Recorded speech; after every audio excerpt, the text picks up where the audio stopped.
Bonjour les amis, bonsoir. C'est dans l'heure à laquelle vous allez regarder cette vidéo. Les amis, ça fait longtemps, on ne sait pas parler.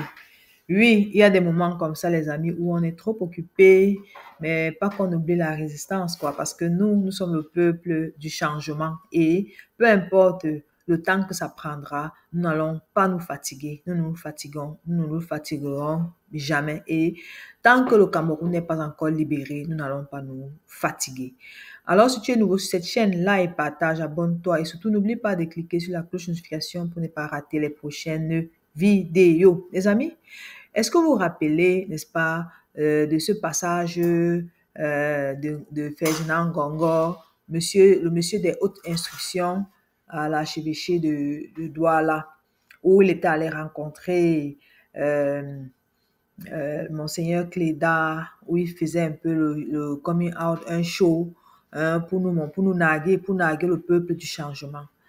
Oui, il pensait que après son passage, Monseigneur Cléda allait, n'est-ce pas, baisser d'intensité, ne pas dire la vérité au peuple. Non, le prélat est celui-là qui peut, n'est-ce pas, comme ça là, rencontrer n'importe qui, même le plus grand bandit du monde, le prélat, n'est-ce pas, va l'écouter et essayer de comprendre quelles sont ses motivations. Mais ça ne veut pas dire qu'il va changer sa manière de penser.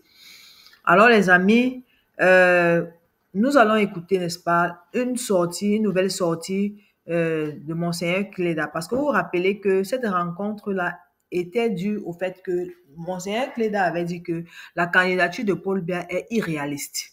Oui, c'est irréaliste. Pourquoi? Parce qu'à 92 ans, on n'a plus toutes ses facultés. Et même si on avait ses facultés, on ne peut pas supporter la charge de diriger un État comme le Cameroun avec 40 millions de personnes qui réfléchissent et qui sont, n'est-ce pas, capables de voir ce qui n'est pas bon. D'ailleurs, notre pays souffre, notre pays a des problèmes.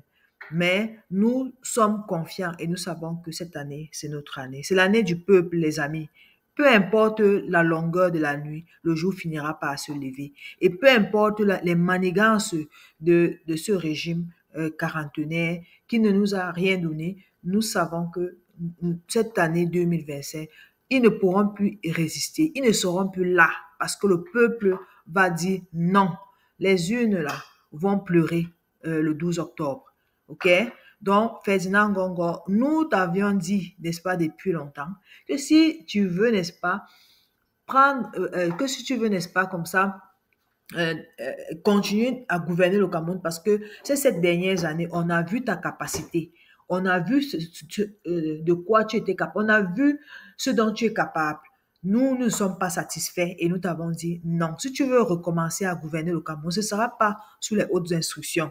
Ce ne sera pas sous délégation de signature. Ce sera que tu auras déposé ta candidature en bonne et due forme et qu'on t'aura, n'est-ce pas, que le peuple aura décidé, n'est-ce pas, de te reconduire à la magistrature suprême. Mais puisque tu ne l'as pas fait, alors, Ferdinand Ngongo, s'il te plaît, arrange tes bagages doucement, doucement et apprête-toi à quitter le palais d'Etoudi.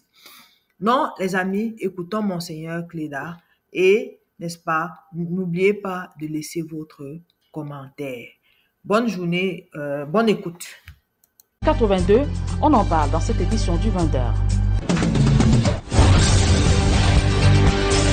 Des acteurs politiques embastillés et intimidés, des élections fondées sur l'exclusion et définitivement sans enjeu. Un Cameroun pris en otage par les chaînes de corruption et de l'injustice, autant d'aspects évoqués dans une énième lettre pastorale que vient de rendre public Monseigneur Samuel Cléda. L'archevêque métropolitain de Douala déplore une démocratie à la camerounaise adossée sur l'injustice, la violence institutionnelle, l'absence de transparence, loin des critères démocratiques universellement connus et exposant ainsi le pays à des périls. Extrait de la lettre pastorale de Monseigneur Samuel Cléda, lu par le chancelier Abbé Serge Maximilien Ebour Mekoulou, c'est dans cet élément. Une démocratie où les acteurs politiques sont méprisés, brutalisés, embastillés est vouée à l'échec. Par la démocratie, nous avons le devoir de consolider le vivre ensemble dans la paix. Au moment où certains accentuent le repli identitaire, il s'agit en ce moment historique de notre pays de nous engager à construire ensemble un avenir basé sur la justice, la fraternité et l'amour. Mais la réalité des événements que nous vivons au quotidien ne nous encourage pas à proclamer que la démocratie camerounaise obéit véritablement aux critères universels. Cela vient du fait qu'elle est entachée par la violence institutionnelle, les intimidations, l'absence de transparence, de vérité et de justice. Une démocratie qui ne respecte pas le choix du peuple souverain expose le pays à des périls. Il n'est pas moralement acceptable d'organiser des élections dont les résultats sont connus d'avance et décidés par une poignée d'individus. Il est moralement inacceptable que la validation des candidats aux élections soit entourée de suspicions, de controverses et de manipulations politiques. Nous apprenons que le scrutin présidentiel de 2018 a mobilisé 50 milliards de francs CFA et que celui de 2025 nécessite entre 65 et 70 milliards de francs CFA. Pourquoi donc tout ce gaspillage lorsqu'on connaît déjà le vainqueur?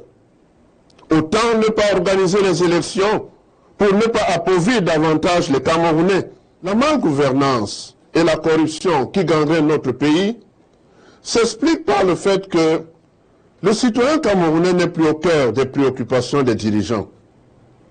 L'intérêt général n'est plus pris en considération. Le bien-être de tous est devenu une promesse fallacieuse. L'accent est plutôt mis sur l'individu, le groupe, le clan, l'ethnie, le lobby, en sacrifiant la majorité de la population, la poussant ainsi vers la paupérisation et la misère. Élevons donc en ce temps nos voix vers notre Dieu Tout-Puissant, afin que toutes nos aspirations à la paix et au bonheur se réalisent. Vous venez donc de